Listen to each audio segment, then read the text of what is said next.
Stick it.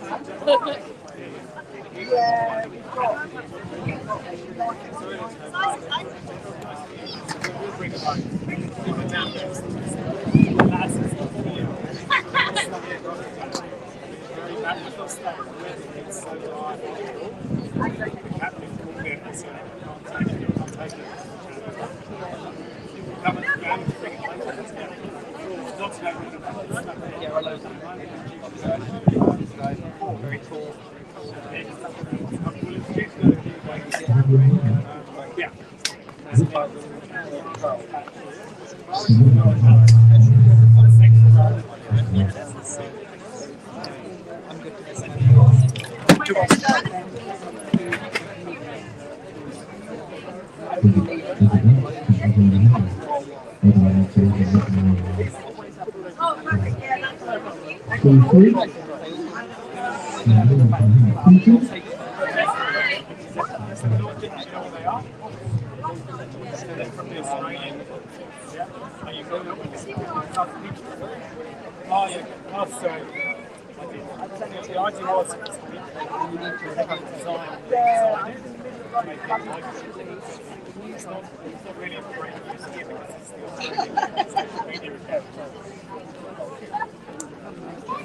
Oh yes, take them.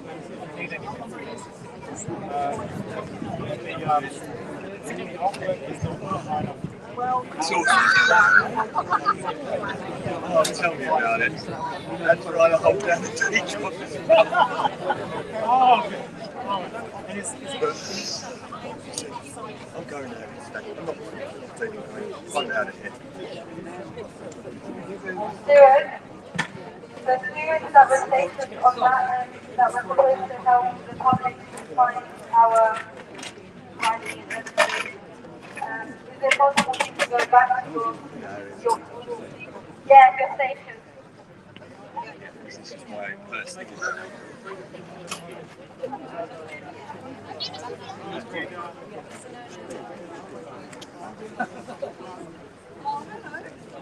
Is it possible that I can ask the secretary to make your way to the end of the public around the corner? There's people coming from that direction, and there might be students there. That's right, thank you.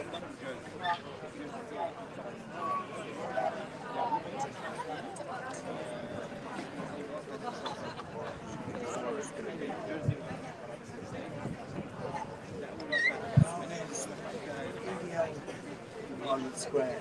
I have no idea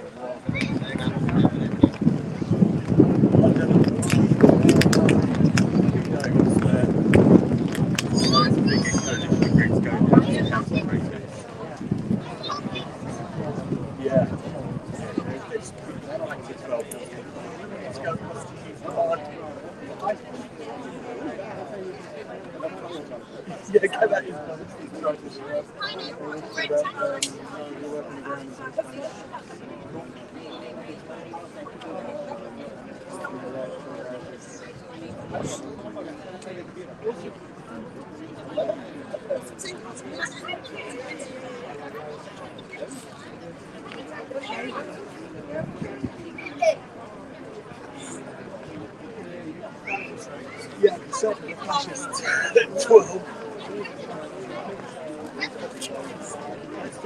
Well, it's the one that's really big enough to turn out like it probably means about half my age. Yeah, I'll be on the right.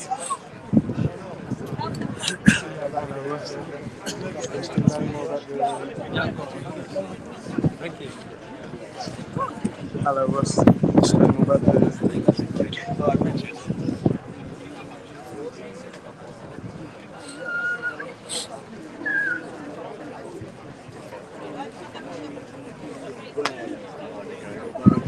It's a big stretch of the imagination. I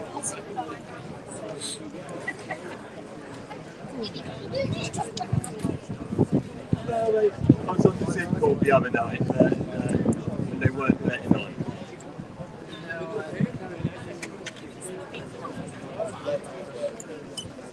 Really? Yeah.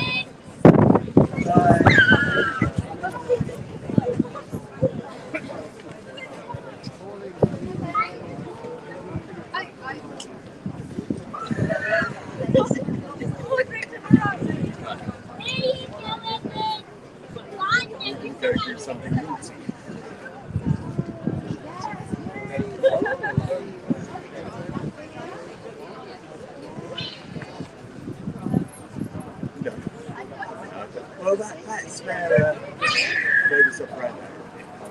get as many arrests as we can there. Conversation.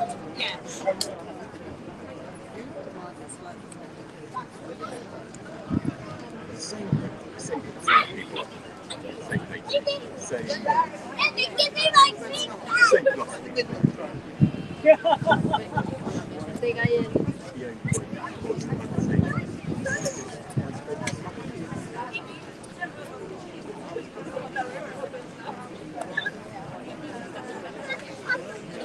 ran Keep going. Straight. Straight.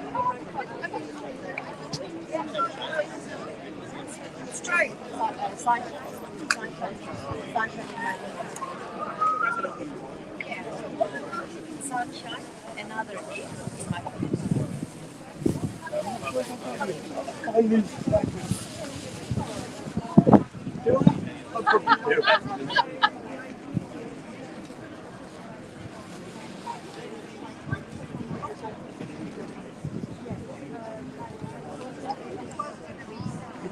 It's all about the brand, isn't it? Every follower counts. Oh yeah. I had last year perspective and now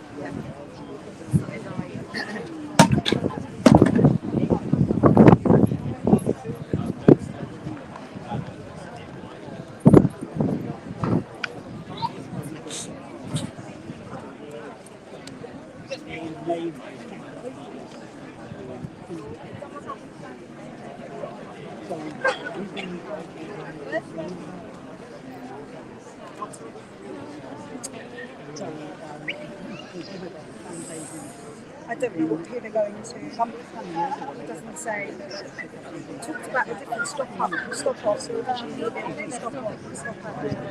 South Dock. Oh no, I haven't been there.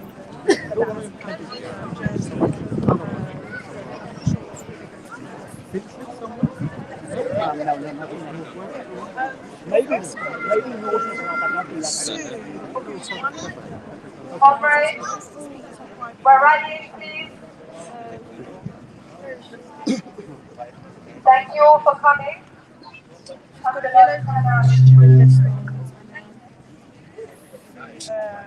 Palestinian mask.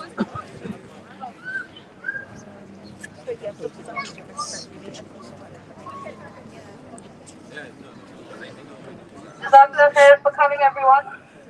We're going to make a start very soon.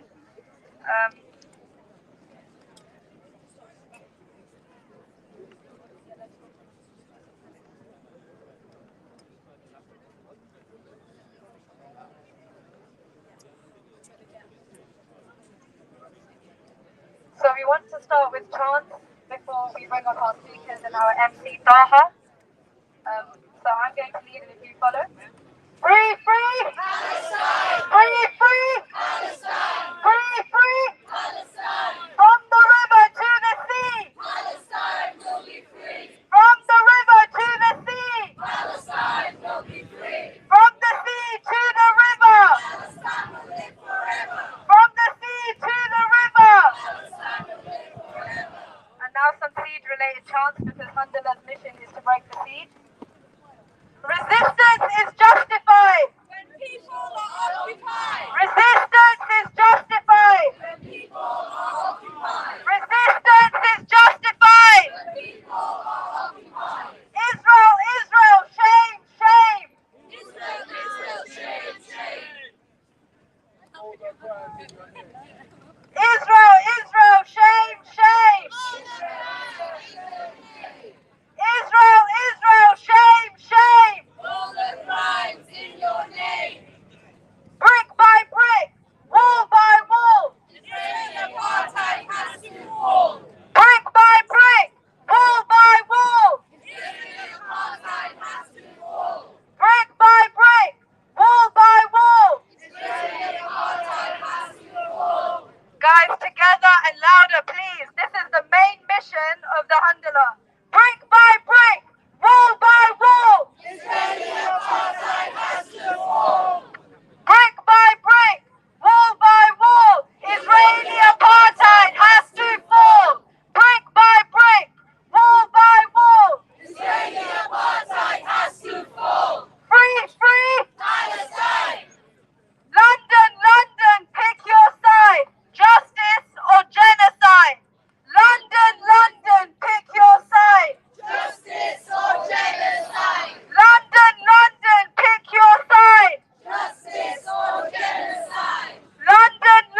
Assalamu alaikum wa rahmatullahi wa barakatuh. Peace, love, and blessings to you all. I hope you're all well. Let me just gauge the energy in the room. Just make some noise. Now I want you to double that energy, yeah? Free, free! Free, free! 1, 2, 3, 4! Occupation no more! 5, 6, 7, 8! Israel is a terrorist state! From the river to the sea! Palestine will be free! From the sea to the river! Now, unfortunately, even though we are here at the river to see the boat actually is not coming. However, we do have the captain here to speak to us. The boat, due to some weather difficulties, the boat is not coming.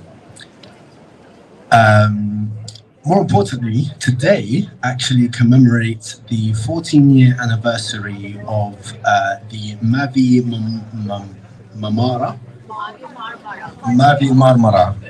that one. Sorry.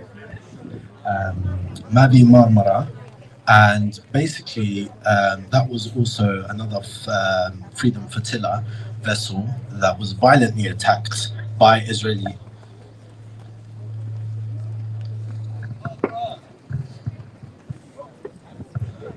Is it? Maybe I should just, let's take a step. Yeah. No, other way around. Okay, so take a step back. I'm just going to move the podium. This is great. It was another Freedom Flotilla that was violently attacked by Israeli forces. No surprise there. In international waters on the 31st of May in 2010, during this assault, Israeli forces killed 10 participants and injured more than 50 who were trying to break the siege of Gaza. So just chant with me. End the siege on Gaza!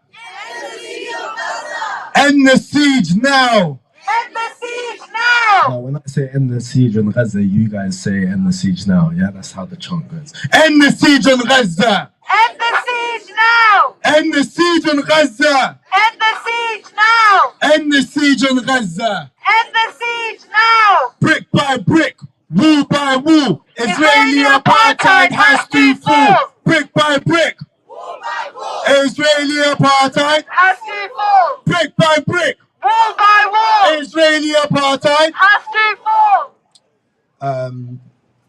The martyrs of this tragedy, the suffering of those wounded, and the legendary steadfastness of the Palestinian people continue to inspire us and all advocates for justice worldwide. And that's a reminder that we're not just here for Palestine, we're here for justice.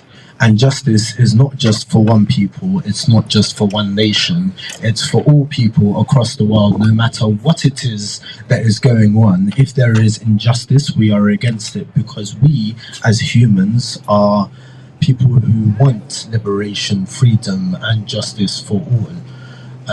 So be it the Congo, which there's a protest for tomorrow, by the way, at 1:30 outside Oxford Circus, or Sudan. Not sure when the next protest for that is, but we'll tomorrow for Congo, yeah, at 1:30 outside Oxford Circus, and there's a vigil on Monday for Sudan. So yeah, we need to rise up. We need to actually speak up, because this country and this government is complicit in so many ways. We don't actually know. We actually don't know how complicit this country is in so many different ways, shapes, forms, and the US, France, Germany. You've got so many countries, Italy. Like, it's great when certain countries speak up and say, "Oh, we recognize Palestine," but when you've got a Holocaust in China going on, and you've got people being massacred in so many different ways, you you can't really expect people to just be quiet.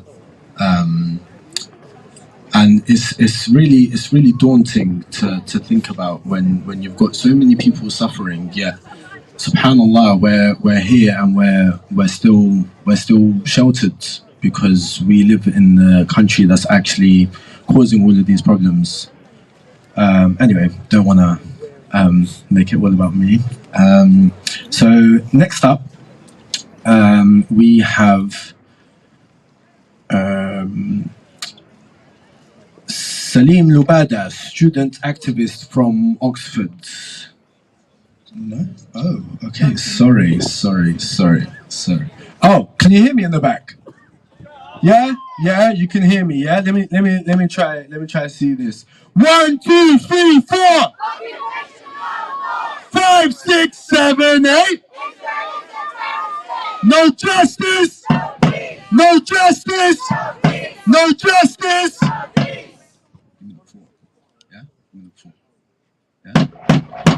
Gaza! Gaza! Gaza!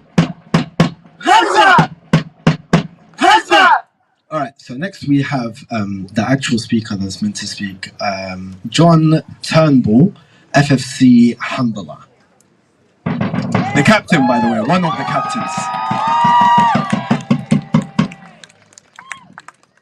I've been asked to hold 2 microphones, so I gather I'm in stereo. I thought I might have to give you an explanation of why the boat isn't here, but the weather's doing it for us. If you have any doubt, imagine yourself in the middle of the English Channel, in the middle of the night, in the middle of your night watch, in an elderly wooden boat. We looked at the weather and we thought we just can't risk that. So I'm sorry, you have me instead. No boat. And you've worked so hard to see the boat, and you deserve to see the boat, and you want to see the boat, and here I am without a boat for you. And at times like this, and there have been others in the past, I have simply thought of what my elderly Palestinian friend would say to me. In this case, he would say, well, your little boat didn't get to London. And before I could answer, I'll try again, he would say, you're going to try again.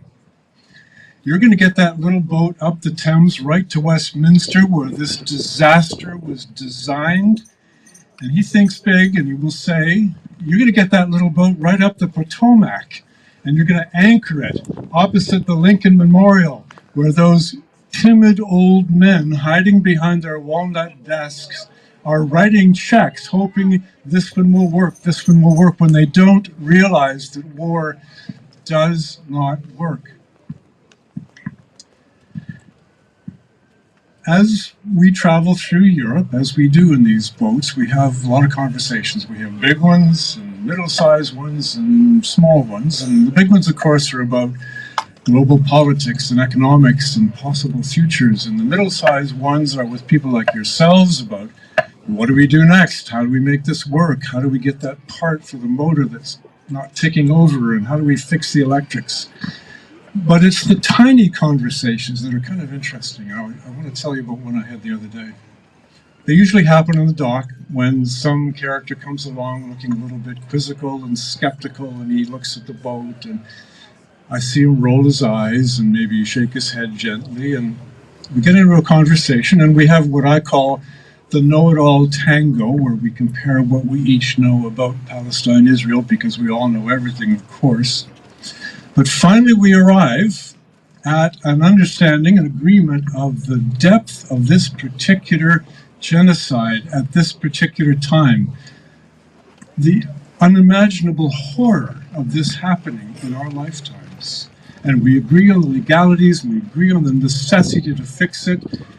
And then he looked at the boat again and he said, I don't see how this is going to work. I just don't see it. And I said to him, it's working right now. How? How is that? I said, because you and I are talking. And as we talk, I know you're wondering, not should this end, but how will it end? And he said, well, I don't know. I have no idea what I could do. And I said, I don't have any idea what you could do either, but I know you're going to figure it out. And as a friend of mine says, you threaten with one arm and you embrace with the other. So how many boats do we need? How many handlers? 10? 100 handlers? You know that there are centers of power of the empire on seashores and on riverbanks and on lakes even, and there are stretches of water everywhere in the world where there are always boats, many boats, and every boat has a flagpole, and every flagpole can have a Palestinian flag that we can take to those capitals of power, those financial and political and cultural centers of power, and have those conversations face to face, heart to heart. Now, that takes money. You knew I'd say this, and I know that so many of you here have given money, and more importantly, you've given your time and your expertise, and you've stayed up late for those video meetings, and you've helped in every way you can. And I'm hoping that there are new people here who are new to this just because of the scope of this disaster, who will want to help. And I know that they'll contribute a little. But more important, I know that they'll wonder how they can become personally involved, how they can help out themselves so that they'll be able to say, yes, it happened, but I worked hard to stop it, and we did stop it.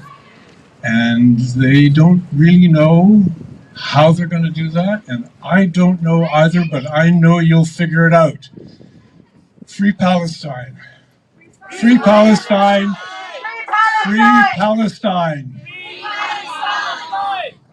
Now there's a fellow with a bucket around here that we could fill up with bills. I hope you'll help us do that. Thank you, sir. We'll pass that around. I want to put in a plug for an interview that was done this morning by London Circle, a podcast that you might know about. They were very gracious. They spent an entire hour with me. It's a very grandfatherly sort of podcast, so it's safe to recommend to all your friends and elderly parents and young kids, and I hope you'll watch it. Thank you for being here. I'm humbled as always by your energy and your imagination. You're a wonderful bunch of people. Thank you.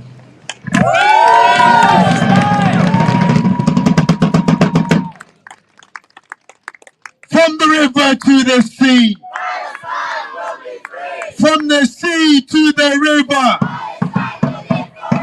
brick by brick, Israeli apartheid, brick by brick, Israeli apartheid, 1, 2, 3, 4,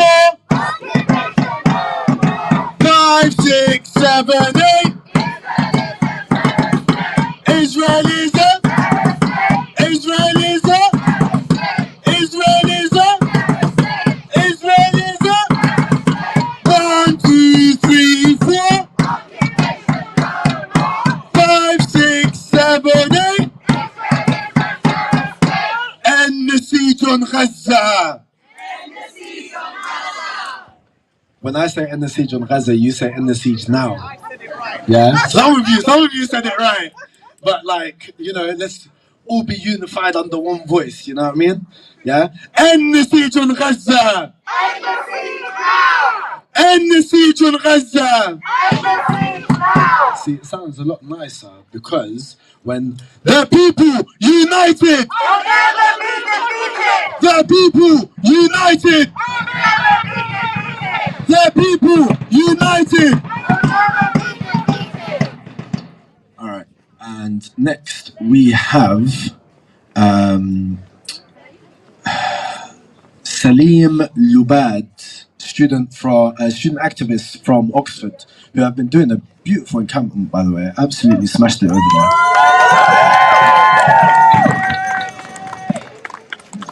Thank you, and thank you for being here on this windy day. Well, thank you, and thank you for being here on this windy day. I'll be brief. I just want to share my personal experience with the many attempts over the years to break the siege on Gaza. I was born and raised in Gaza, and in 2010 I got a scholarship to study at the University of Oxford. When I received my eagerly anticipated admission letter in March of that year, Leaving Gaza seemed to be an impossible dream due to the Israeli ironclad blockade on the Gaza Strip. However, 14 years ago, exactly on this day, on the 31st of May 2010, the Mavi Marmara ship made it to the shores of Gaza. And despite the massacre that Israel committed before the eyes of the world, as they do, when they killed 10 and wounded over 50 passengers, the Mavi Marmara and its brave crew managed to break the siege. This event laid the ground for a UN resolution that pressured both Egypt and Israel to open the borders, allowing me to leave from Gaza to Oxford.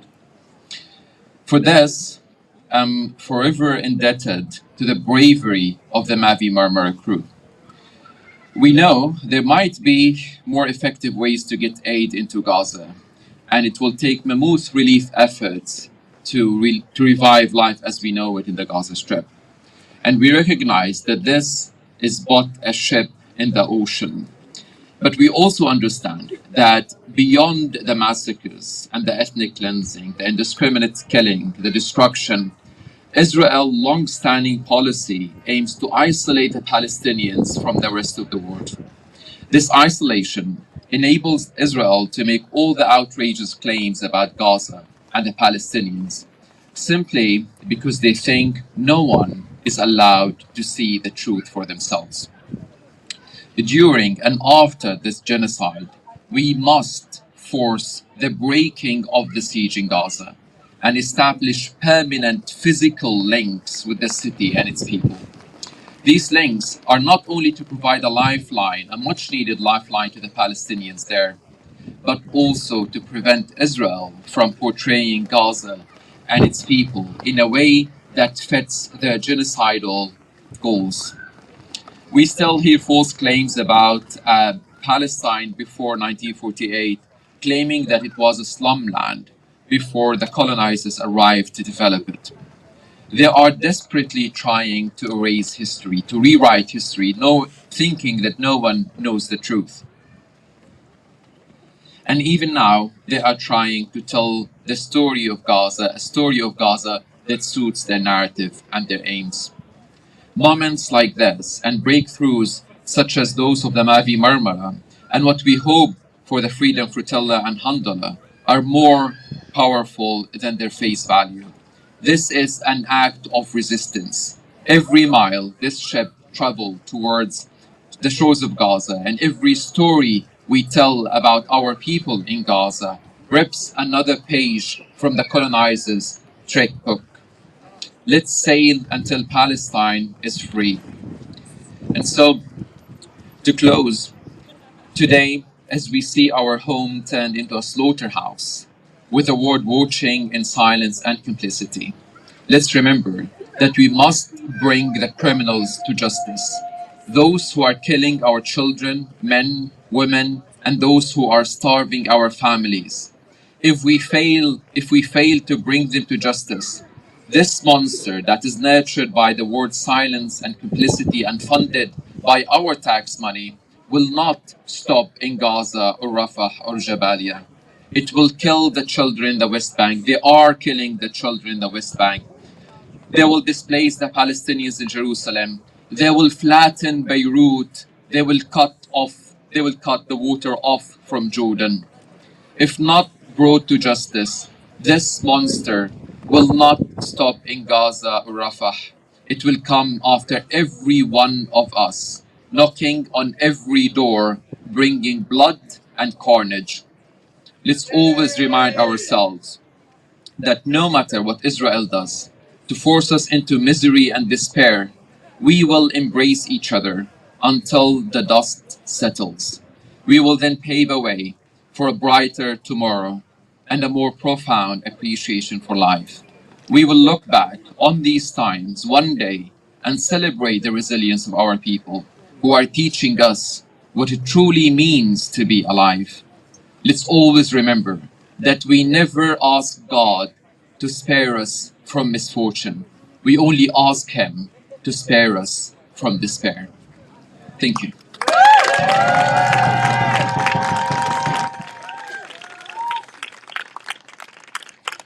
Free, free? Free, free? Free, free? I need you to like, yeah? I want you to like scream. Let your echoes be vibrated across the water to the other side. Them man there in that yard over there, I want them to hear us, you know what I mean? Yeah? Free, free! Free, free! 1, 2, 3, 4! 5, 6, 7, 8! No justice! No justice! No justice! Alright, what do we want? No. Because we asked for a ceasefire. Do you remember that? Do you remember when we asked for a ceasefire and then they gave us, what was it, 4 days? Yeah? And then they just went mad afterwards, innit? So when I say, what do we want justice! What do we want? Justice! When do we want it? Now! What do we want? Justice! When do we want it? Now! No justice! No peace! No justice! No peace! No justice! No peace! I need to bring out my phone 1 second. So, next, we have Dr. Yahya Basido from the ASAP, so Association of Students Activism for Palestine. Oh, is it actually? Okay, crazy. I keep reading the names wrong. Wow, crazy. Anyway, so the next up is actually Rehab, health worker for Palestine. Thank you.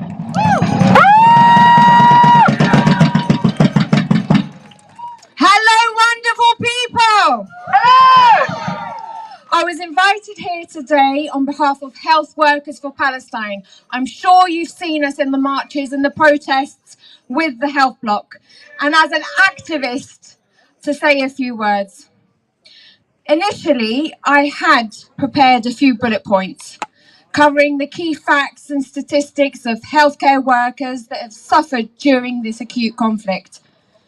And I'm sure that every single one of you are aware of the gravity of what's happening, watching the horrors unfold in front of us in the news, in the social media, and have an interest in the truth.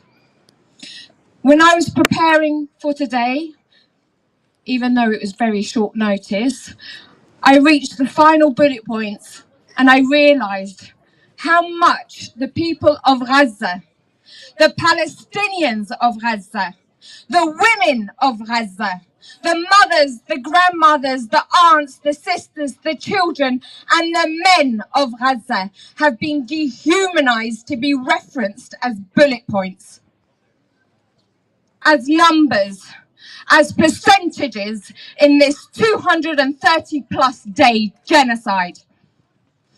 It was at this point I realized I really have no standing to talk about this except with heartfelt empathy.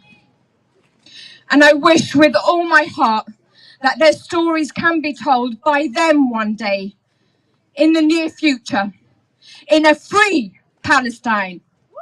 Free, free Palestine! Free, free Palestine! Free, free Palestine! Free, free Palestine! Free, free Palestine! Like many of you, I wake up every day burdened by the weight of witnessing further atrocities against the people of Gaza. Just when I think this is the worst, it just keeps getting worse. We find ourselves in a time where governments fail to stand for humanity, where those in power disregard the cries of their very own people. Today I stand with Health Workers for Palestine and amongst you all, before you, to speak out against these injustices, to call out those perpetrators and to demand accountability. Rishi Sunak's calls for censorship and restrictions on our voices, granting more power to the police to silence us, are nothing short of an assault on our democracy. we see our well-meaning comrades targeted for arrest, like what happened in Downing Street on Tuesday. Families with children sequestered and not allowed to leave until they've given their details. When was it a crime to voice our opinion? When was it a crime to stand for justice and amplify the voices of the oppressed? The government's contemptuous attitude towards the very people they are meant to represent is just appalling. And Labour, the historic counterparty, the supposed party of the people, is no better. Pushing out members that don't toe the line. The loyal advocates like Faiza Shaheen, dumped for liking a tweet about freedom of speech and her own experiences of prejudice in the party. We stand with her and Diane Abbott and refuse to be silenced. In the words of Diane Abbott, we will not be intimidated. Not be scared to express the truth for fear of being labelled anti-Semitic. And in solidarity with our Jewish friends to the right and to our Jewish friends Emily from Narmed, we refuse to accept genocide unfolding before our eyes. Richie Sunak, you can't hide. We charge you with genocide. Keir Starmer, you can't hide. We charge you with genocide. Netanyahu, you can't hide. We charge you with genocide. UK government, you can't hide. We charge you with genocide. Richie Sunak, you can't hide. We charge you with genocide. UK government, you can't hide. We charge you with genocide.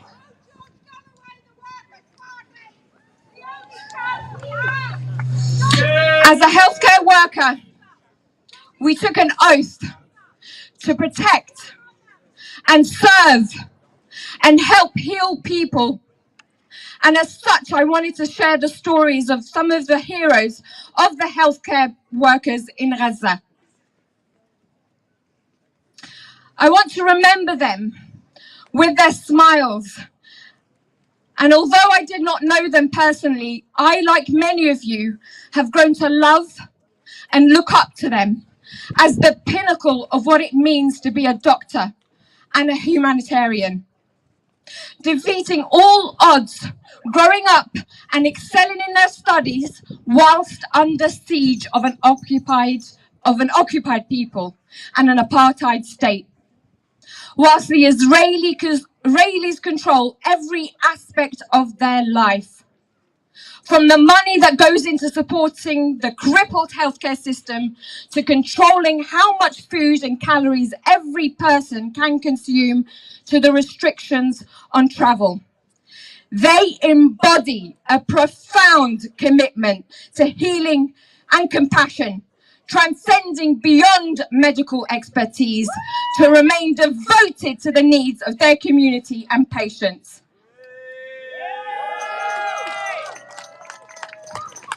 Take, for example, the mistreatment of Israeli troops during a February 2024 raid at Nasser Hospital in Gaza.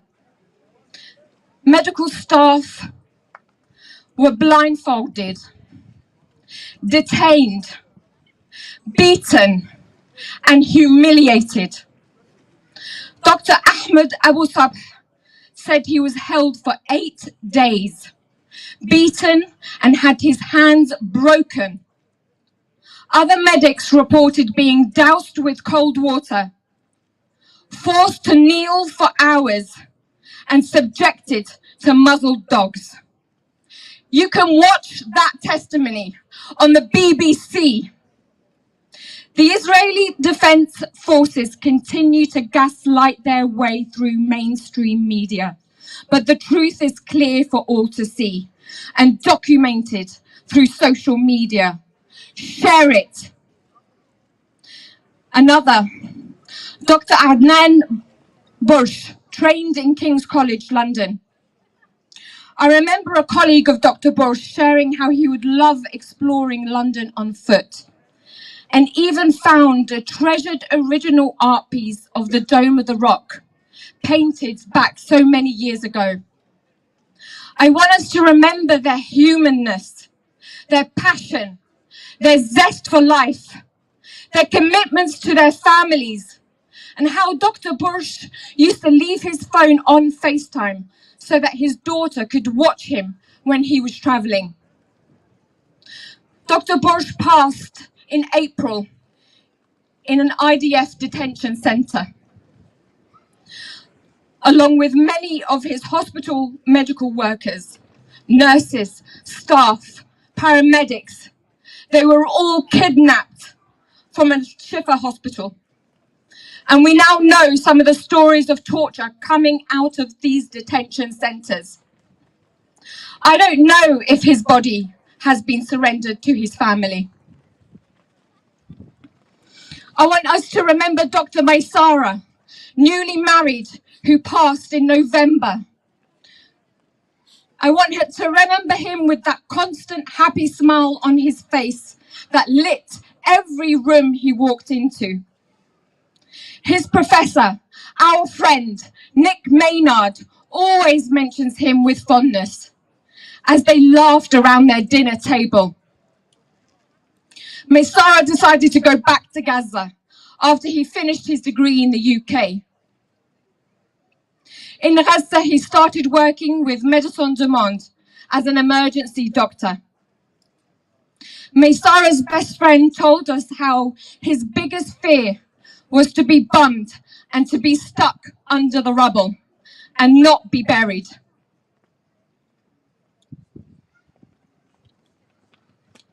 Sadly, this is exactly what happened to Dr. Maysara. In fact, when his brothers went to recover his body, they themselves were bombed at the same site. He is one of thousands of Gazans under the rubble in Gaza with no burial. Even in death, the Israelis continue to humiliate and degrade Palestinians. But we're here to elevate and humanize these Palestinians. The mothers, the fathers, the children, the grandchildren, like you and me. Because in our thousands and in our millions, we are all Palestinian. I know I've gone on a little bit too much. And I should have cut this a little bit short, but I just have two more stories to share with you. And these stories are so important. Please repeat them, amplify them wherever you go and in as many circles as you can. History is told through stories.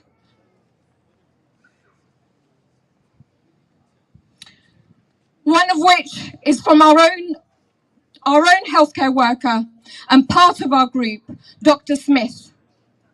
He's an A&E doctor. And I asked him, what message would you like to share today? Dr. Smith is in Rafah, in Gaza, and has been since December. He used to work in UCL and King's College. He wanted me to share two things. One, the situation in Rafah. And two, the message from the Palestinians that are around him. More than 812,000 people have been forcibly displaced from Rafah since the 6th of May. They're packed in ever smaller areas. Al-Mawasi, Dir al-Balah, some people returning to Khan Yunis. This city is completely destroyed by Israelis. They've pitched up tents amidst the rubble. Many trauma-wounded patients seen by our colleagues from the east of Rafah, Nusayrat and Jabaliyah have horrific injuries. Children with awful injuries are shocked into silence. There are huge infections acute jaundice, likely hepatitis A, diarrhea and vomiting are pervasive. There's very limited aid access. Israel prioritizes entry of commercial trucks over humanitarian aid. This means food is reaching the market, but by the very people who are trying to hold it back. They have to buy the food from the very same people that are also trying to starve them.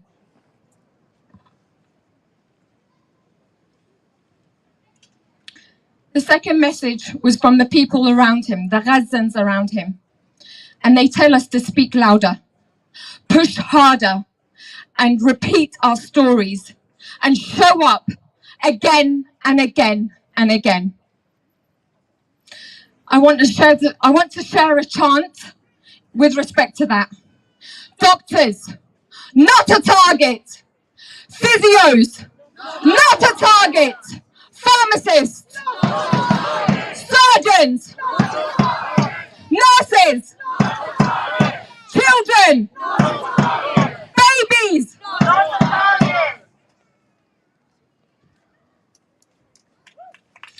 Consider the story of Dr. Sayed Mararouf. This is the last story, I promise. A children's doctor, a beacon of resilience in the face of brutality. He was taken from his hospital, tortured, starved, and shackled for 45 days. Yet, upon his release, his first instinct was to return to help the countless children scarred by violence.